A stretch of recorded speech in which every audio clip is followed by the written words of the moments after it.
We are talking about the horror anthology movie Evil Little Things. And this one is directed by Matt Green and stars Zach Galligan from Gremlins fame, among plenty of others. Now, this is actually somewhat of a unique anthology film in the fact that it only has 2 stories. So the stories play out a little differently than a lot of anthology films because they have a little bit more time to have a more of a complex story and a bit more characterization.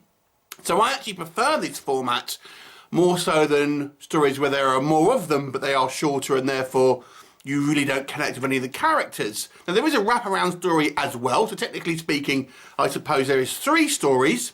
Nonetheless, the wraparound story is relatively kind of slight. So it's certainly one of the most compelling anthology horror movies that I've seen in recent years. Now, the wraparound story focuses Zach Galligan as a somewhat abusive stepfather. You can probably see where this is going, who berates this young boy who goes to the shop and wants to get a new toy because he's, afraid of the dark, etc. And his mother takes him there, and then he meets this shopkeeper who tells him stories about 2 of the other toys that are in there, and eventually settles on one for himself. And, well, you'll have to watch the movie to find out what happens to that one, but you should have an idea already. That, as a wraparound story, is certainly the least in regards to screen time and the least in regards to sort of story development and narrative. It's very basic. Zach Galligan probably did like an afternoon's worth of work here, so he's really not in it a whole lot, to be honest with you. And that in itself is out the 3 stories, I suppose, is the weaker element, but it's just basic framing device, really. The meat of the bones comes from the 2 stories. Now, because they are a longer running time, as I've said, there's a little bit more to them than your kind of standard anthology films. I know there has been a few anthology films that do have lesser stories, and for me personally, I prefer it because I struggle to connect with stories where I can't really feel what get connected with the actual characters and stuff. So the first story is a leprechaun based story. Now, what we have this sort of woman who is living with her 2 children, a young boy and a kind of teenage girl. The father's away on business, and it's around Halloween, and this leprechaun doll suddenly turns up on her doorstep, and there seems to be something ominous here. The movie has somewhat of a Stephen King's It vibe, as it does flash back to when this woman was a young girl with her friend who is now a police officer, and they basically discovered something sort of supernatural when they were younger, which is kind of now coming back to haunt them, to do with kind of leprechauns, gold, blood for gold, as you'll hear the term said in the film. Now, so that gives it this kind of like this Stins of the Past type thing from the from the It books, I suppose, and then films. So it gave me that. But the thing that reminded me most about this film, or the kind of the property that I was reminded of, are the kind of the original Troll movie and things like Goonies, because this anthology, and I'm talking about both films here, have a definite vibe of those kind of classic creature feature movies from the 80s, primarily because the effects here are practical, and when you see the effects when there is a reveal, they will remind you of the kind of the creatures from Ghoulies, Troll, Cellar Dweller, stuff like that, basically. So if you're a fan of those type movies, you may want to check this one out. And again, one of the key selling points of this film, at least for me, is that we do get some more fleshed out characters. So, it ultimately becomes that this woman seemingly thinking there's something wrong with this kind of leprechaun doll, and becoming more realising that there is maybe something supernatural going on, and obviously the confrontation.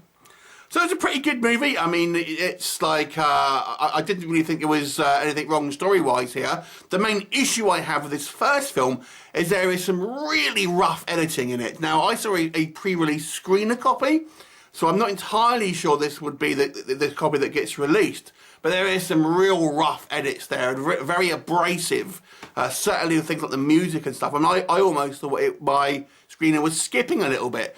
But it wasn't. It was just some really bad editing, because the second film didn't have this. So yeah, the first film, some real rough edits. I mean, they're kind of It's a little cheesy other than that, but I've got to say, I thought it was, you know, quite a lot of fun, and you did at least feel like you were getting to know the kind of the characters and stuff. I thought the kids in this particular movie seemed very much like kids of their age and how they act and stuff like that. I actually thought the leprechaun doll was quite fun, especially when there was a reveal in regards to its true form, shall I say. I thought was quite fun. And also we have quite a rich backstory with this one. So pretty good outside of some real kind of rough editing, unfortunately, and a little bit of kind of maybe hokiness in regards to just the general feel of it and a little bit of the acting perhaps. The second story is maybe a little bit more a darker story to a degree. And what we have this woman who was involved in a fire at some point. Now, she has been scarred. Now, in reality, we see this scar down here. It's a big scar, but at the end of the day, she's still obviously a very pretty woman, but she feels like she's ugly and all of this. And then we get told she's had surgery and stuff, so it could have been worse. But the mental scars are worse. Now, she is obsessed with dolls, and she has this particular doll that seemingly talks to her. And she's kind of like...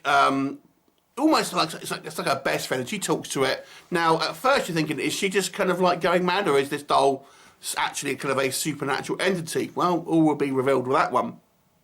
Now, she says that when the fire was there, she was kind of left on her own, and this doll was the only thing that was really there for her.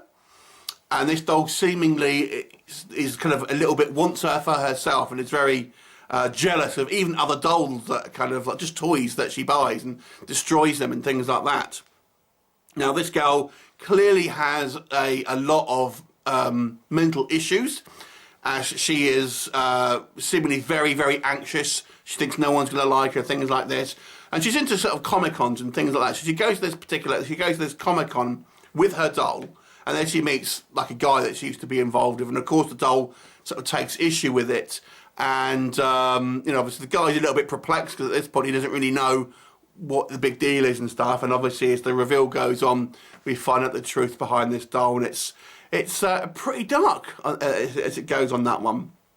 I actually thought this was probably the stronger out of the two story-wise. The first one was fun, but it wasn't anything you haven't seen before. This one I thought was actually had a little bit more of an identity, so to speak. I think it stood out a little bit more sort of storytelling wise, because it does have quite a kind of a shocking ending. And again, I actually thought our lead actress here did a pretty good job of showing you someone who has this really bad sort of a crippling anxiety. And at first you thought, oh God, what's she, you know, at first you think, because she's just got this one like line down here and you think, what's the big deal? It's like those Beauty and the Beast things where the Beast is just like this really good-looking guy with, like, you know, a little bit of scarring. And it's like, come on. But you realise the actual scars are more mental. That's the kind of like this movie kind of progresses. And the real problem is her self-imposed kind of anxiety that she kind of puts on herself. So I thought that was good. And the actress did a good job here of portraying that. And I also kind of like the interplay between her and this guy who seems like very interested in her, but a little bit kind of like freaked out that she's seemingly super obsessed with this doll. And I've got to say, this one ended strong as well. I think maybe the first movie, the Leprechaun one, was still pretty good, but maybe didn't end quite as strong. This one, like I said, doesn't suffer from any of the kind of the technical issues in regards to editing like the first film did. So overall, I've got to say, I actually enjoyed both of these movies. I think the second one for me was a little stronger, purely because I think the acting was a little bit deeper and there wasn't the technical aspects, and the story as well was a little bit more original, so to speak. But the first film certainly wasn't bad. The wraparound story, a little on the weak side, to be honest with you.